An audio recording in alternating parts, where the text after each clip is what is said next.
अल्लाह ने ये क्यों कहा कि दुनिया खेल तमाशा है, तो इमाम राजी ने बड़े कमाल की बात लिखी। अल्लाह ने ये जो फरमाया है ना कि ए अपने मकानों पर खुश होने वालों, ए अपने बाजुओं की ताकत पर खुश होने वालों, ए अपने कर्रो फर पर नाज करके जिस तरह चाहो यजीद और फिरौन बनकर धांधली करने वालों, ये दुनिया का खेल तमाशा है। इमाम राजी लिखते हैं खेल तमाशा अल्लाह ने क्यों कहा, फरमाया इसलिए कि खेल तमाशा हमेशा नहीं रहता है, 2-3 दिन का होता है फिर समेट जाता है। तवज्जो है आपकी। और ये सुन लीजिए, खेल तमाशा हमेशा शहरों के बाहर लगता है। सर्कस लग गया जी, सर्कस लग गया, बड़े बड़े कुमकुमे जला दिए जाते हैं, शामियाने कस दिए जाते हैं, कालीन बिछा दिए जाते हैं, एक पूरी कायनात आबाद कर दी जाती है।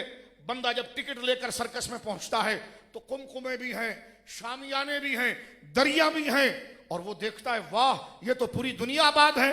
लेकिन सियाना वो है जो शाम होने से लौट जाता है, उसे पता है ये तमाशा है, वक्त होने पर इसके कुमकुमे बुझ जाएंगे, इसके शामियाने समेट लिए जाएंगे, इसकी दरिया उठा ली जाएगी। तो फरमाया ये दुनिया खेल तमाशा है, हमेशा ये नहीं रहेगा, ये बुझा दिया जाएगा, ये लपेट दिया जाएगा।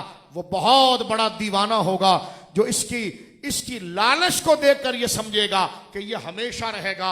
और इसीलिए कहा कि जिसको हमेशा रहने का ख्याल हो वो खुदा को नहीं पहचान सकता, जिसको मरकर आगे बढ़ने का ख्याल हो वो खुदा को पहचान सकता है। समझ, इसकी एक मिसाल इमाम गजाली ने बड़ी प्यारी दी, गौर करना मेरे दोस्तों, बात को कुरान की आयत तक लाने के लिए। मैं और आप हैदराबाद जा रहे हैं, फर्ज कीजिए हमारा घर कराची में, हमारा घर कराची में, हम ठट्टा जा रहे हैं, ठट्टा शरीफ जहां उलिया रहते हैं, हम हैदराबाद जा रहे हैं, कहीं पर भी जा रहे हैं, हमारी बस रवाना हो गई। असल शहर हमारा कराची था, हैदराबाद में हमारा दूसरा घर है, जहां हमने जाना है वहां पर सारी आराइशें हैं, बिस्तर भी है, खाना भी है, वॉशरूम भी है, सारी चीजें जिसमें हम कंफर्ट हो जाएंगे। रास्ते में हम चले, सुराग बोर्ड को क्रॉस करने के बाद गाड़ी एक जगह रुकी, चाय पीने के लिए रुक जाए जनाब, पानी पी लीजिए जनाब, जिसने वॉशरूम जाना है चले जाइए। हम अपने इलाके में बड़े सेठ हैं, मालिक हैं, हम बस से उतरे, देखा कि जनाब चाय पीने के लिए सब बैठे, हम भी बैठे, लेकिन टूटी हुई कुर्सी होती है, कोई इतना अच्छा माहौल नहीं होता। हम वहां पर बैठ गए थोड़ी देर के लिए और देखा कि जनाब कुर्सी भी टूटी हुई है, माहौल भी गंदा परागंदा है। तो हमारा दोस्त कहने लगा यार ये तो कुर्सी टूटी हुई है मौलाना। तो हम उसको क्या कहेंगे, अबे कौन सा पूरा दिन बैठना है, थोड़ी देर के लिए अभी फ्यूल डल जाएगा, सब लोग वॉशरूम खाना पीना कर लेंगे, बैठ जाएंगे।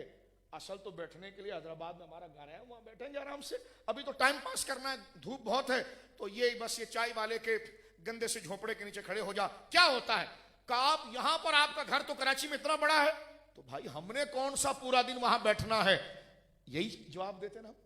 इस वजह से वो टूटी हुई कुर्सी भी हमें तकलीफ नहीं देती, वो कचरे वाला माहौल भी हमें घिन नहीं दिलाता। क्यों? क्योंकि जहां जाना है उसका ख्याल खींच रहा होता है। ये दुनिया यही है।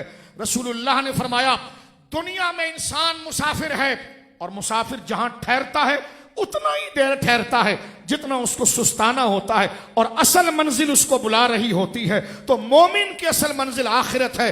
दुनिया की परेशानियां अगर दीन के मुकाबले पर आ जाए, माल ना रहे, शोहरत ना रहे, तो बंदा कहता कोई बात नहीं है, जहां हमेशा का ठिकाना है वहां मजे कर लेंगे। तो मेरे दोस्तों बुजुर्गों, बड़ी गफलत से मेरी और आपकी जिंदगी गुजर रही है, इस बात को समझ लेना इंतहाई लाजिम है। अब मैं एक उसी हदीस के पास आ जाता हूं कि सोहबत दुरुस्त करें। देखो आज गौस पाक की बरकत थी, अच्छी गैदरिंग मिली, तो कितनी प्यारी बातें समझने की कोशिश। हम अब देख रहे हैं कि यार हमने अपनी जिंदगी कहां गुजार दी है, इस पर तो तवज्जो ही नहीं की हमने, और मौत का फरिश्ता सर पर खड़ा है। तो जब हम अच्छी महफिलों में आएंगे तो अच्छा रास्ता होगा ना, अच्छे दोस्त बनाएंगे तब अच्छाई पता चलेगी ना। हमने दोस्त ही खुदा से दूर करने वाले बनाए हैं, तो गफलत के साथ जिंदगी गुजरती चली गई और बंदे को पता ही नहीं चला कि मौत का फरिश्ता सर पर आ गया। बाद में सोयम 40वें की देग बांटते रहो, खाने वाले का मजा होगा, लेकिन कब्र में तुम्हें जवाब देना पड़ेगा कि तुमने जवानी कहां खर्च की थी, माल कहां से कमाया था, कहां पर तुमने खर्च किया था, इल्म कितना हासिल किया था, इल्म पर अमल कितना किया था। बिस्तर पर लेटना तो आता था, अल्लाह के नाम पर जब मौजिन बुला रहा था, जब वो याद नहीं था तो कब्र में जाने के बाद फूल पत्तियां डालना जायज है, लेकिन अमल मेरा आपका अच्छा ना हुआ तो फायदा फूल वाले का होगा, फायदा देख के चावल खाने वाले का होगा। लेकिन कब्र में मुझसे और आपसे पूछा जाएगा कैसी जिंदगी गुजारी थी, ये बताओ।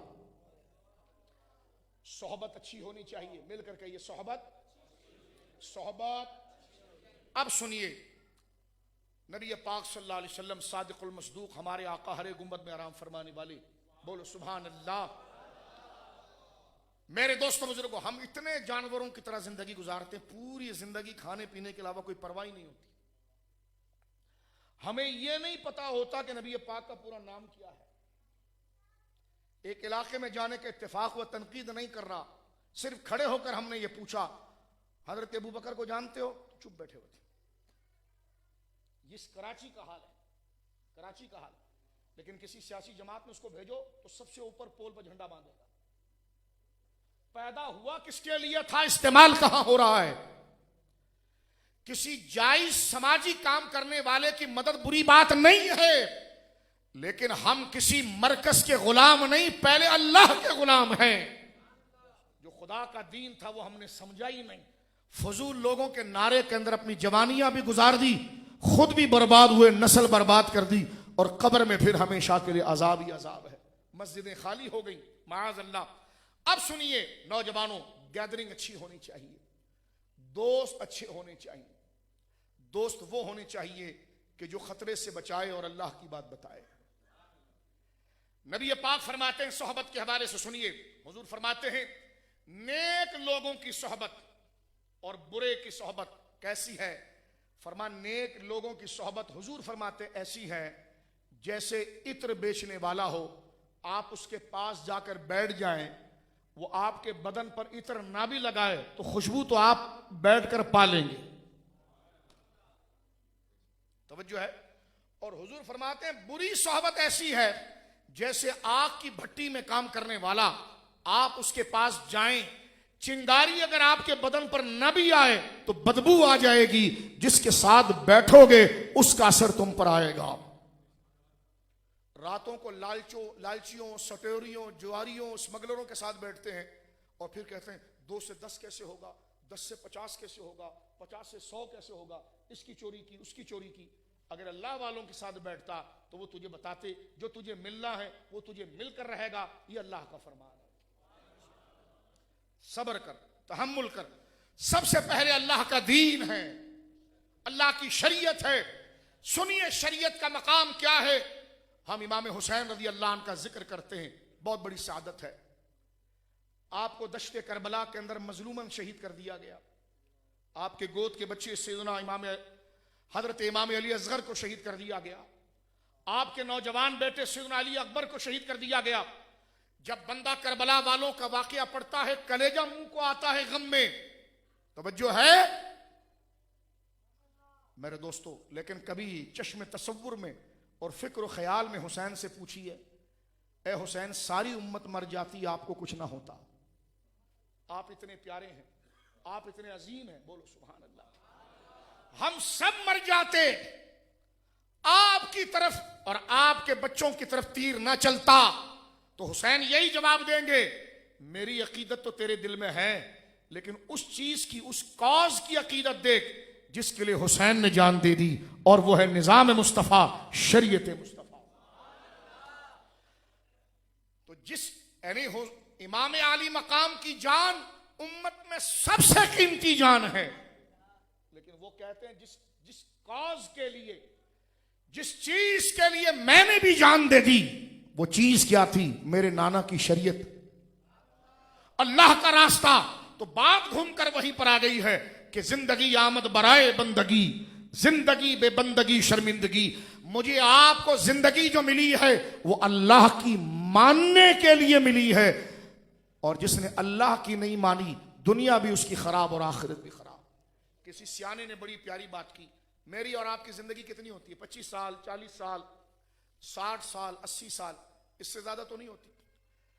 मैं कब्रिस्तान से गुजरा, मैंने वो जो गोरकन था वो शायद जानता था, बड़े अदब से आया उसने मेरी गाड़ी को, के रास्ता थोड़ा टूटा फूटा था, वो तो आप जानते हैं सारे कराची का हाल, एहसाल सवाब है बुजुर्गों के लिए सारी कराची की तरफ से। तो वो जो कब्रिस्तान का रास्ता था वो थोड़ा टूटा फूटा था, गाड़ी स्लो जा रही थी। जो गोरकन था उसने मुझे देखा, गाड़ी के आगे खड़ा हुआ, मुझसे हाथ मिला, मेहरबानी की। इज्जत देने वाला भी तो इज्जत वाला होता है। इज्जत बंदा कपड़े पहन कर नहीं कमाता, इज्जतदार वो होता है जो किसी को इज्जत दे। जिसको इज्जत करनी नहीं आती तो वो जुब्बा कोट